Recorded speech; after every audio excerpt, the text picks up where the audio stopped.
If you're anything like me, you love horror as a genre, and games are the most interactive and gut-wrenching way to experience fear and terror, from the comfort of your high-quality gaming chair. I've been down this rabbit hole a while, and I can safely say there's no horror like Nordic horror. You're probably wondering, what the heck do you mean by Nordic horror?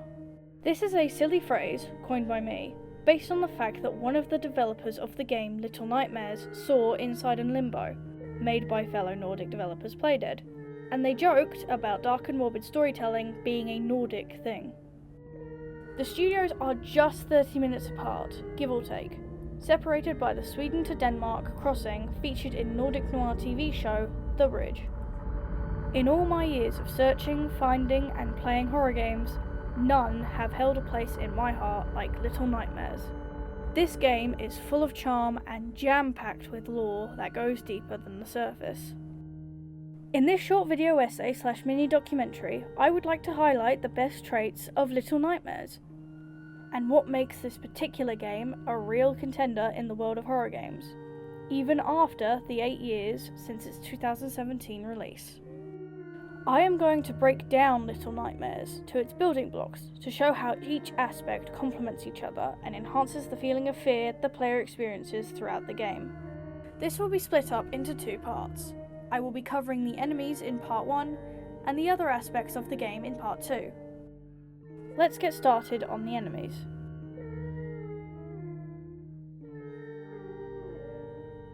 The different enemy designs have always stuck with me, ever since I first saw the game, likely because of their morbid and disturbing nature.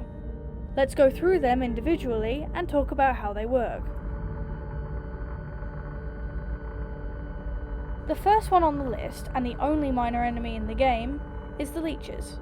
These guys lurk in the darkness and attack Six if they get close enough.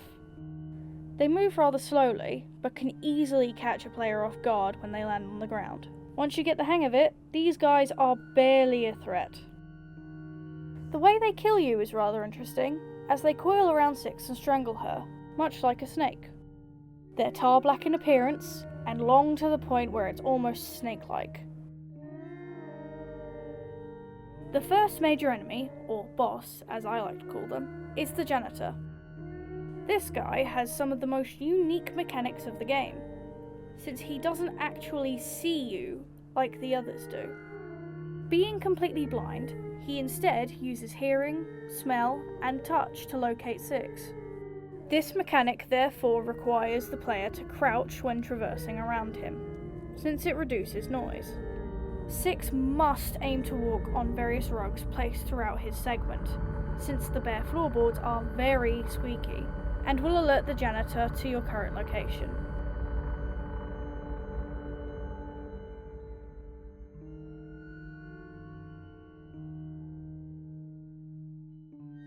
His extraordinarily long arms allow him to reach for Six when in high places, making him extra tricky. Of course, these long arms are the first thing you notice about the janitor. Looking at his design as a whole, we can see that he has a rather large head, with short legs and a stubby torso. The top half of his head is smooth, possibly his skull, with his skin seemingly sagging down and creating a blindfold. He wears a dirty, pale green overcoat, with black trousers, black shoes, and a rather flat fedora. If we look closer, we can see that he has a name tag on his overcoat, although there doesn't seem to be anything written on it. This disproportionate and striking design, paired with these mechanics, make it an encounter you won't ever forget.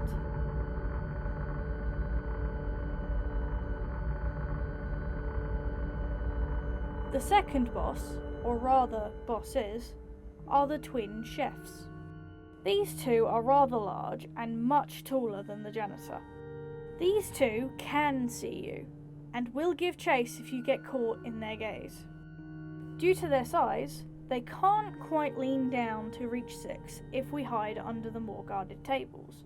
The taller ones give the chefs enough room to reach down and try to grab us, so we must be careful when finding a place to hide.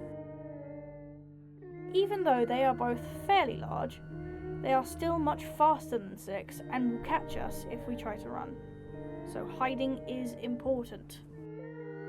When it comes to physical appearance, they both look alike aside from their faces, although a certain animation in the game tells me that these aren't their actual faces, but rather a mask. At a closer look, we can see that they both have thin brown hair. Both chefs wear the same clothing, that being a dirty pale chef's dress, some brown shoes, and a toque each.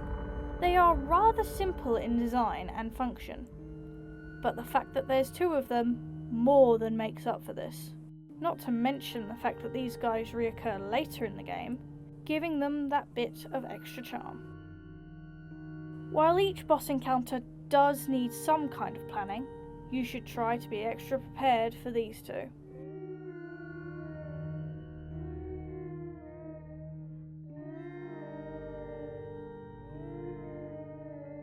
Next, we encounter a surplus of bosses, these being the gluttonous guests. These guys and gals have a total of 4 character models shared between them, with 2 of them having masked variants. They may try to reach out and grab you, but in the end they're hardly willing to get out of their seat when they have a mountain of meat in front of them. When they don't, however, they jump, or rather fall, out of their seat and crawl their way to you. Evading them is quite easy, since all you have to do is climb high enough so their short arms can't reach you. In one particular instance with the guests, you have to run away from a large tsunami of them. I really like this part since it's both exhilarating and terrifying at the same time.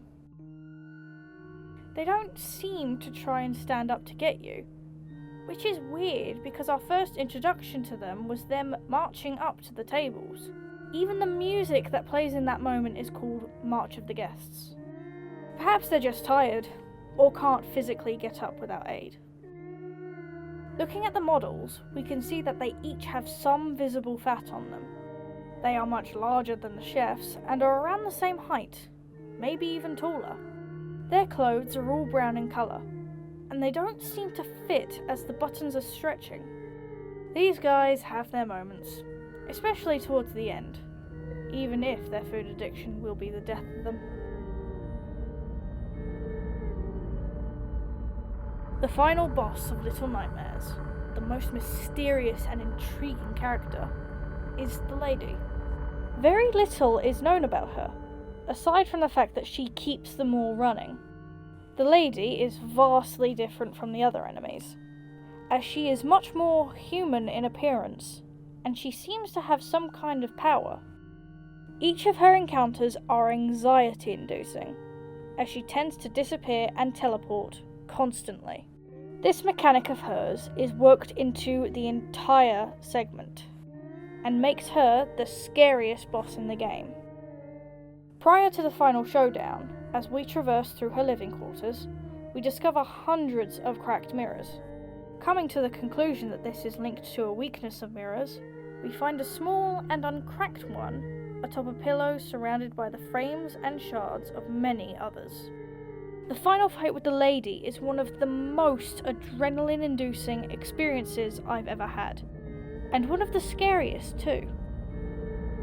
As mentioned before, the Lady is much more human in appearance, and is quite tall too. She's about the same height as the twins in terms of their models, and she has a fully designed face under her no mask. Same goes for her wrists, hands, and lower legs. Much like her face, this is covered by a long and elegant kimono. This design may seem simple, but when put inside the world of Little Nightmares, her design becomes much more interesting. It makes you ask questions like, why does she look more human? Why does she look so much different from the others? I do wonder why she's so different myself, but I really like this difference due to the staggering contrast it has against the other designs. She's not only very interesting, but a challenging boss. She's definitely my second favourite character. Behind the janitor, of course.